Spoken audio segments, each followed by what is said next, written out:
bersamaan dengan 115 tahun momen kebangkitan nasional. Karena itu, di dalam kesempatan ini, izinkan kita juga menengok pada perjalanan bangsa, bahwa momen kebangkitan nasional 115 tahun yang lalu adalah momen di mana kita bangkit. Perlawanan yang dulu lokal, yang dulu fisik, menjadi perjuangan yang terkoordinir dengan kekuatan intelektual, dengan kekuatan politis, dan memiliki identitas kebangsaan yang kuat. Momen kebangkitan nasional adalah awal dari perjuangan menuju kemerdekaan. 37 tahun kemudian kita meraih kemerdekaan.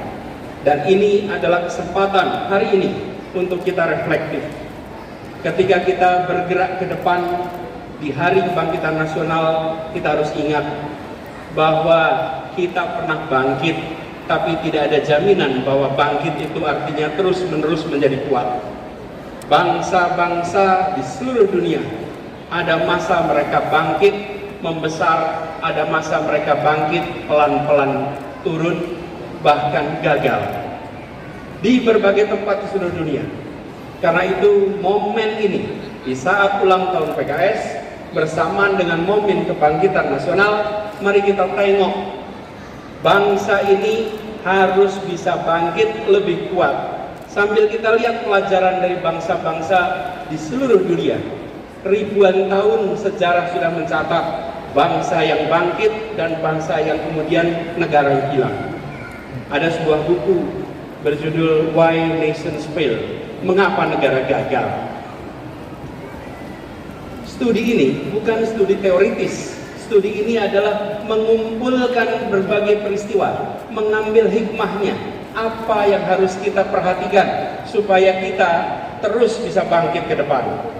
Dan di antara tanda-tanda mengapa gagal, mengapa kemunduran adalah dua unsur utama: institusi politik dan institusi ekonomi. Ketika institusi politik, institusi ekonomi itu bersifat ekstraktif, memeras, maka pelan-pelan negaranya akan turun. Tapi kalau institusi ekonomi, institusi politik sifatnya inklusif, memberikan kesempatan setara kepada semua, pelan-pelan negara akan bangkit, menjadi kuat, menjadi makin berkembang. Apakah institusi politik dan ekonomi yang bersifat memeras, menyingkirkan, atau bersifat inklusif, memberikan kesempatan pada semua? Coba kita lihat satu-satu. Kita lihat institusi politik. Apa bedanya negara dengan institusi politik yang bersifat memeras, ekstraktif, menyingkirkan, dan yang bersifat inklusif atau melayani semua? Negara dengan institusi politik bersifat memeras, menyingkirkan, cenderung mengkonsolidasikan kekuatan, kewenangan pada satu pemimpin, pada satu grup, pada satu kelompok. Kekuasaannya tidak disebar dan dibagikan kepada semua. Negara dengan institusi politik yang memeras, menyingkirkan, memberikan kesempatan partisipasi yang terbatas, partisipasi yang terkendali. Bahkan mereka-mereka yang berbeda pikiran politiknya sering dipinggirkan dari arena. Negara dengan institusi politik yang memeras, menyingkirkan ini sering tidak mengindahkan etika, sering tidak mengindahkan aturan hukum. Bahkan peraturan bisa ditekuk, bisa diterapkan setelah tebang pilih, dan seringkali dibuat hanya untuk menguntungkan mereka yang sedang berada di dalam lingkar kekuasaan. Mudah-mudahan tanda-tanda seperti ini tidak ada di negeri kita. Ada atau tidak? Ada yang merasakan? Jangan sampai ada. Karena itu tanda-tanda bukan menuju kesuksesan. Dan sebaliknya, negara dengan institusi politik yang bersifat melayani semua, yang menjunjung tinggi pilar demokrasi, yang memberikan kewenangan kepada cabang-cabang pemerintahan agar saling mengawasi, saling menyeimbangkan. Negara yang seperti ini akan kita saksikan tanpa konflik kepentingan. Misalnya, yang seperti ini Tidak ada market player yang sekaligus regulator. Kalau pedagang, pedagang saja. Jangan pedagang sekaligus pejabat, sekaligus pembuat aturan. Apalagi membuat aturan yang terkait perdagangan yang dibuatnya. Dan juga tidak kemudian serba rangkap jabatan, apalagi rangkap jabatan yang bertumpuk-tumpuk. Juga memastikan meritokrasi berjalan dalam pemerintahan, bukan memberikan keistimewaan pada keluarga. Negara dengan institusi politik yang melayani ini cenderung menjunjung tinggi tegaknya rule of law, sehingga yang dilakukan adalah memperkuat cabang-cabang hukum agar independen, agar terbebas dari intervensi politik, agar transparan dalam setiap pengambilan keputusan.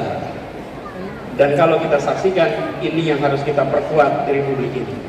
Yang terakhir, negara dengan institusi politik yang inklusif, yang melayani, akan menjunjung tinggi kesempatan warga untuk menyuarakan pandangannya, pikirannya, aspirasinya tanpa sedikit pun ada rasa takut.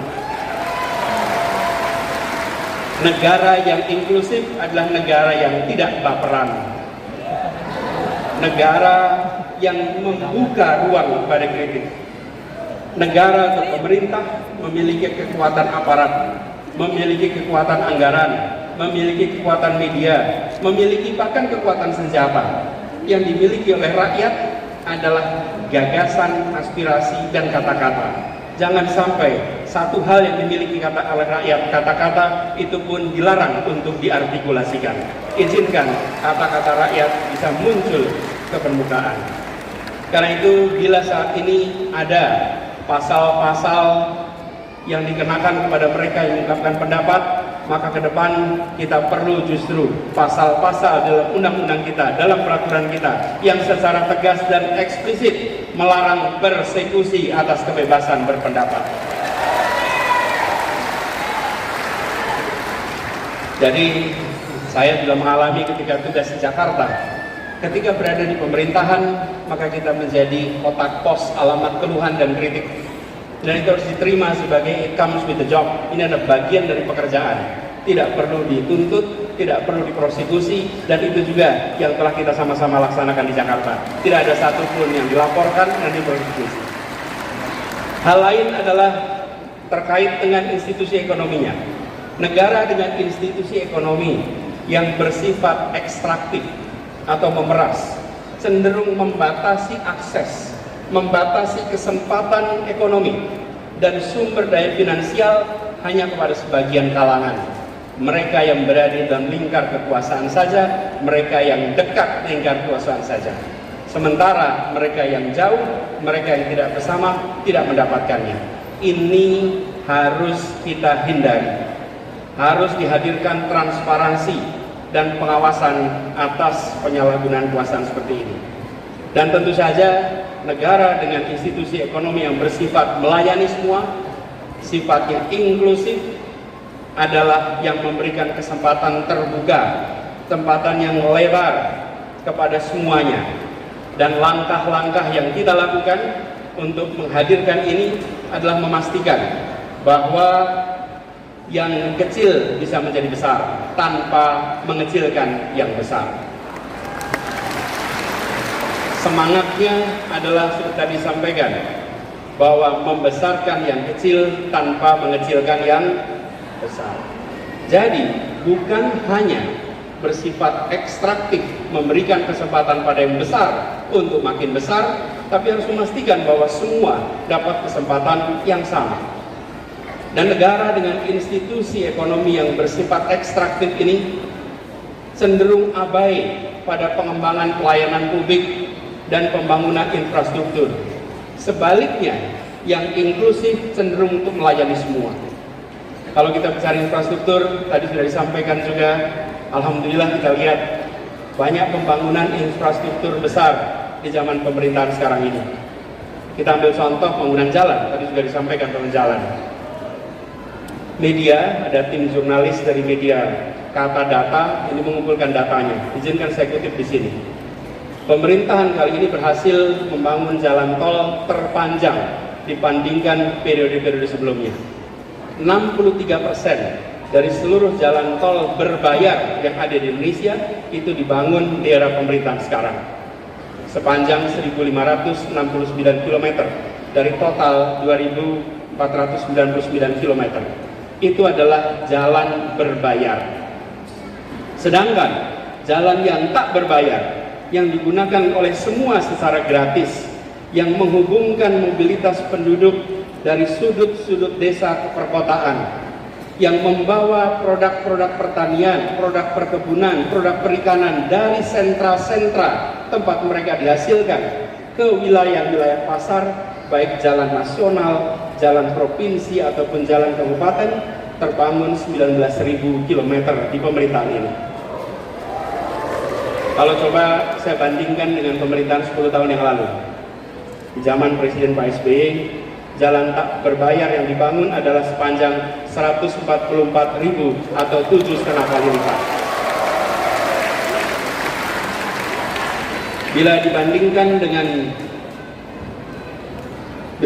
dengan jalan nasional, di pemerintahan ini membangun jalan nasional sepanjang